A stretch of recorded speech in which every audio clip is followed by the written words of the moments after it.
I want to talk to you about how to be heard.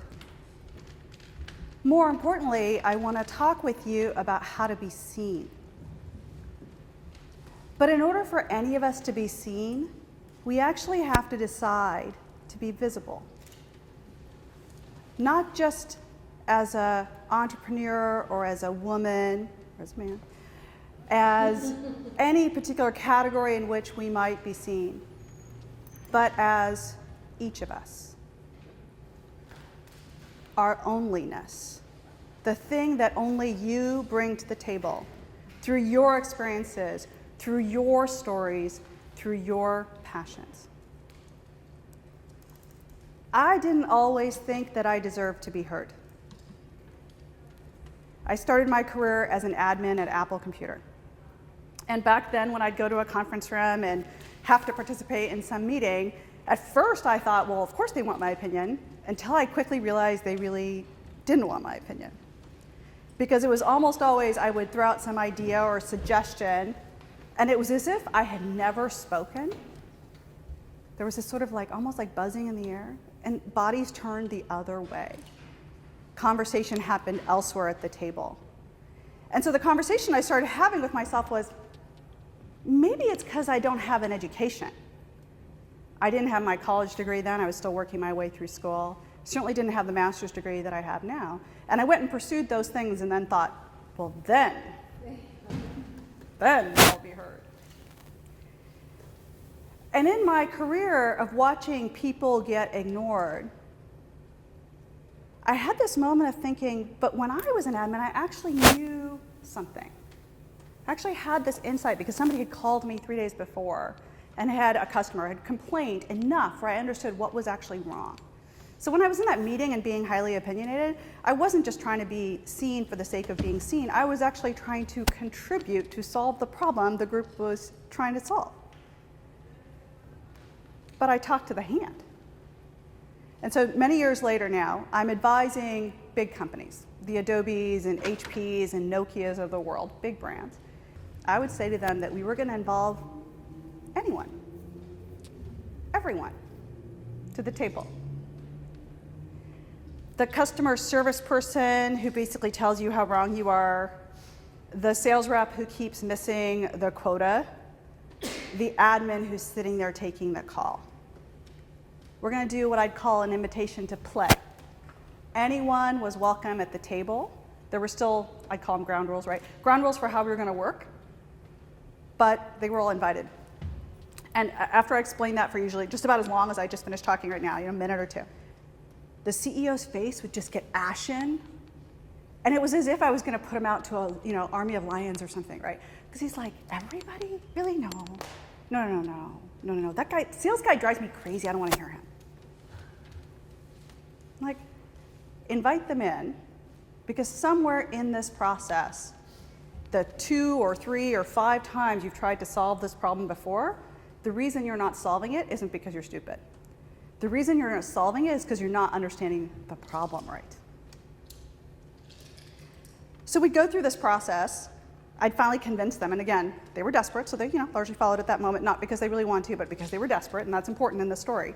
Because 3 weeks into it, they would be really listening much harder because their anxiety was much higher. And at some point, somebody in the room would have some insight that would click the whole thing into place. And it was as if we were all sitting prior to that moment with an elephant in the room, but each of us was approaching it with slightly different angles.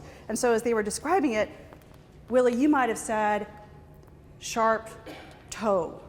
Whatever you were touching was really smooth but sharp. And somebody else would have been said, no, this thing is very hairy and kind of smelly, and so on.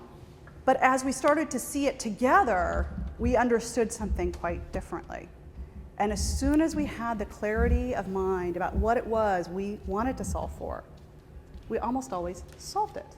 Because here's the fundamental truth, 20 years of work that I'm going to share in this one little nugget, that the future's never created. The future is always co-created. It's when all of us invest in something that something happens. The reason I share that whole story is Nobody really said, I can listen to you. But I knew that I needed to be heard. And nobody ever allowed a lot of these people to participate in the organization, but that was so key to winning. And to me, until we understand how to shift everything to the point where we allow ourselves to be heard, and then involve the other people right around us, nothing will ever change in our organizations. And that market economy that continues to fail is going to continue to do its old crappy thing. It's unacceptable. And I tell that whole story and I'm relatively successful today, so you might go, well, it's easy. I just want to point out that actually being heard is one of the hardest things possible. And I found it really fascinating over the last few days how much people were teaching it as if it was a package, being heard. Anyone, I'm going to do a really definitive one here, anyone who's ever done anything remarkable, they were almost always vilified at the beginning. I'll bring a Chicago story here. You all know the story of Rosa Parks. Rosa Parks today is celebrated as one of the most strong women in our history, our nation's history. So she was originally working as a secretary at the NAACP. But the day that she refused to give up her seat on the bus, she was tired. She was sitting in a chair that was designated for a black person, so she was following the rules. And she got asked to leave her chair that was designated for her, by the way, which she resented because it was at the back of the bus. And she wanted that chair because she was tired. And that one day, as a private citizen, she sat there and said, no. We celebrate her today, but her church friends who had to go raise money in order to get her out of jail thought she was an uppity black woman, which was probably about the biggest insult you could give a black woman during those days. They were being uppity. Her parents thought she was highly out of turn. She lost her job. She was a seamstress. She lost her job, and the reason it's a Chicago story is she found a job many years later by coming to Chicago. That's how she was finally able to earn money again. She had such a clear vision of what she wanted for her world, but it wasn't a shared vision. It wasn't something that everyone said, sure, we ought to have that. Some people did, surely. But her nearest friends, the people who were just immediately near her, called her all sorts of things. Most of which is, honey, you're just not playing along. And it took her a long time to be seen for her ideas, to be valued for her ideas, and ultimately celebrated. So being heard and seen, we've been talking about such a good thing. What if we're trying to disrupt the market? We're trying to shake things up. Then people in our local community might go, you're just being too promoting. Melissa, you're just being too promoting about this conference.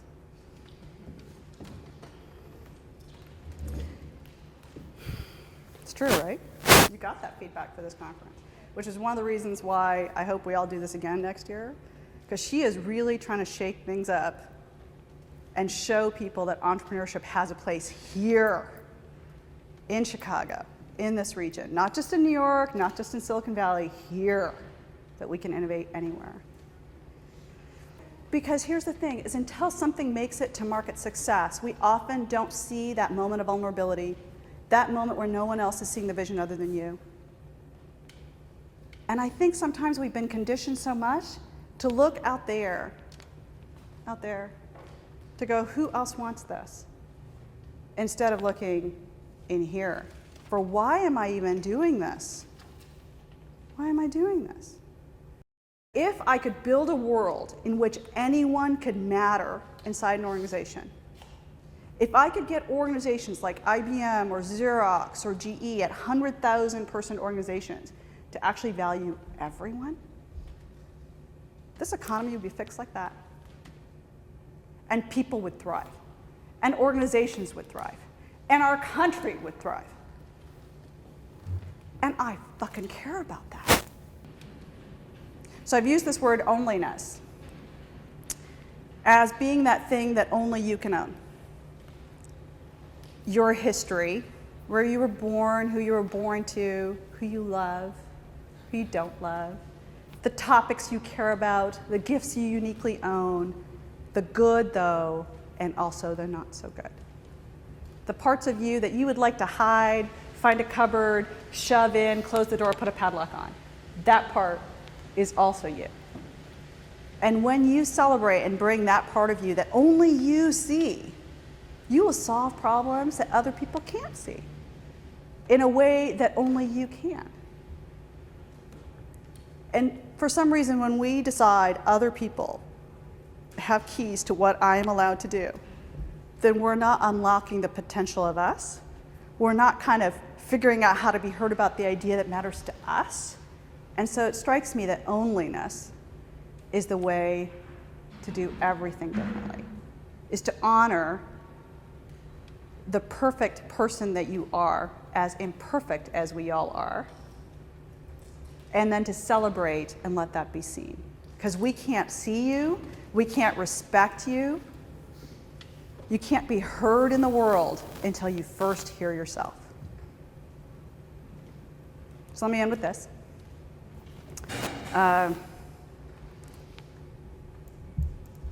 We need you. We need you. I hear so many beautiful ideas in this room, and I know I've really enjoyed hearing some of your personal stories about why you care, about what problem you're trying to solve, and why. The women with drive, about really giving women back their own power.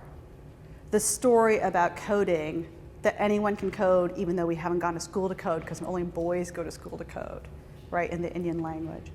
The stories I've heard around the room, they're your purpose. Own that. And when we do, we will be seen, we will be heard, we will be respected, and more importantly, we will change the world. Thank you.